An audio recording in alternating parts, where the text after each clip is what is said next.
After coaching hundreds of people from all around the world on how to optimally use the rowing machine and seeing every single version of rowing form that's out there, today I'm going to share with you my top 3 rowing technique tips for you to use for yourself to be the best rowing you that you can be. All right, for tip number 1, stop thinking about rowing as a pulling motion. Most people that try to learn rowing technique understand that rowing is legs, body, arms. It's a full body exercise. Yet even with this understanding that we want to use our legs in the rowing stroke, too often do we start the stroke with a pull as we use our legs. And this causes us to do what's called opening up early, essentially where your torso leans back as your legs are being pressed. And when you do this, you miss out on the body swing, the hip swing, which is where peak power is actually generated in the stroke. Instead of thinking about rowing as a pull, try to think of it as a push, then a swing. We start the rowing stroke with a leg push. So we have to consciously be thinking and wire it into our brains that we have to keep our torso leaned forward as we press our legs. And as the legs almost fully extend, we start our body swing back. And we accelerate with that swing and pull our arms into finish. And this way you get to optimally use your legs, your body, and your arms. Another way to think of it is if I was just sitting here and leaning back, notice how the handle isn't really moving.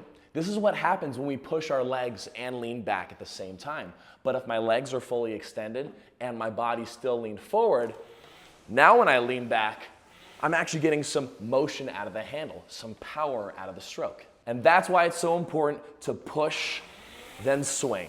All right, tip number 2 is to keep your hands higher than you think at the front end of the stroke. Before you skip ahead, you might be thinking, okay, yeah, I know keep my hands up when I'm rowing, keep my hands up. But even right here in this position where we think our hands are up, if I drive back with my hands right here, I want you to watch the chain. Notice how even when my hands are high, or I think they are, the handle still ends up bouncing up. And that's because the handle and chain pull out of a rower at a slight diagonal upwards. That's where you get the most grip from the machine to feel the connection in the rowing stroke. So it's not about keeping our hands high here, it's about keeping our hands high here, almost to the top of the cage. And that way we can stay connected and prevent the chain from snapping and flopping around. And when the chain flops around, or when it jumps up to connect, whatever period of time it took to connect that, you weren't getting any power out of your stroke. So film yourself and watch the chain. Is the chain having to snap up when you take a stroke? I bet you it does. So keep your hands higher than you think, but don't go too high. You can film yourself and try this too. If you go too high and you drive back, you'll notice that the chain has to slap down.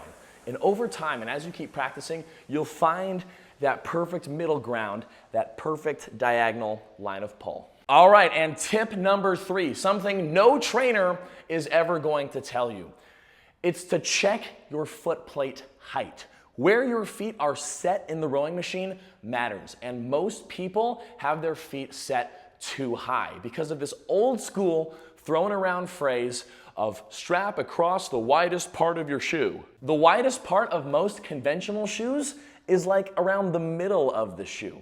My shoes aren't a great example because these are minimalist shoes with a wide toe box where the widest part is actually up by the ball of the foot, and that's where we want the strap. Essentially, we want our feet as low as comfortably possible.